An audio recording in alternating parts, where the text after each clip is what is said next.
High, আমার নতুন একটা ছোট্ট ভিডিওতে তোমাদের সবাইকে ওয়েলকাম। সাবুদানা দিয়ে দারুণ একটা রেসিপি শেয়ার করব, যেমন নরম তুলতুলে হয়, খেতে সুস্বাদুও হবে, খেলেও অনেকক্ষণ পেট ভরে যাবে। প্রথমে সাবুটাকে ভালো করে একটু ভেজে নিলাম, তারপরে এই মিক্সি জারে দিয়ে গুঁড়ো করে নিয়েছি। এবার সাবুদানাগুলোকে চেলে নিব।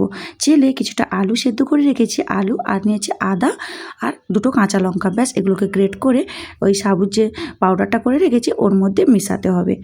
অল্প অল্প জল দিয়ে ভালো করে ডো করে মেশাবো, আর একটু ধনেপাতা কুচি দিলাম।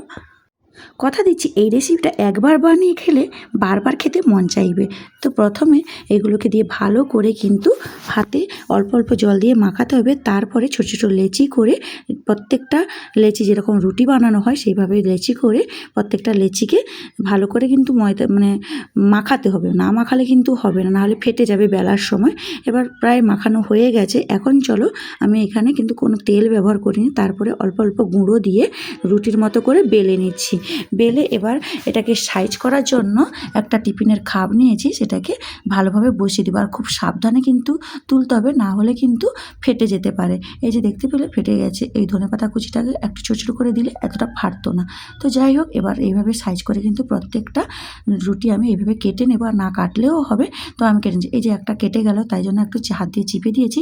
চলো, তাওয়াও গরম হয়ে গেছে। একে একে রুটিগুলো দিয়ে এপাশ ওপাশ করে সুন্দরভাবে কিন্তু শুকনো খোলায় ভেজে নেব।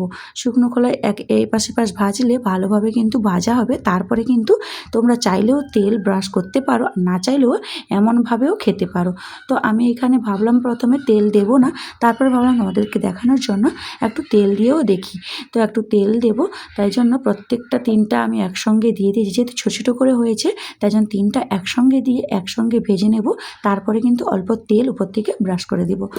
ব্যাস, দুই দিকে কিন্তু এদিক সেদিক ভালো করে কিন্তু ভাজা হয়ে গেছে। এই সাবুর রুটি বা পরোটার সাথে যে কোনো সবজি দিয়ে খেতে কিন্তু বেশ দুর্দান্ত লাগে। তো আমি এই রুটিগুলো বা পরোটাগুলো সার্ভ করব আলুর তরকারির সাথে।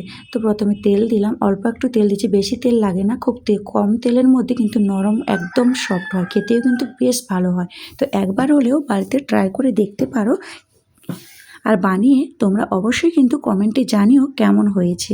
তো চলো, প্রত্যেকটা কিন্তু পরোটা ভাজা হয়ে গেছে। এখন প্লেটের মধ্যে তুলে নিই, চলো সার্ভ করি। তো আজকে আমার এই ভিডিওটা কে কোথা থেকে দেখছো অবশ্যই কিন্তু কমেন্টে জানিও। দেখা হচ্ছে খুব শীঘ্রই নতুন একটি ভিডিওতে। টাটা, সবাই খুব ভালো থেকো, সুস্থ থেকো।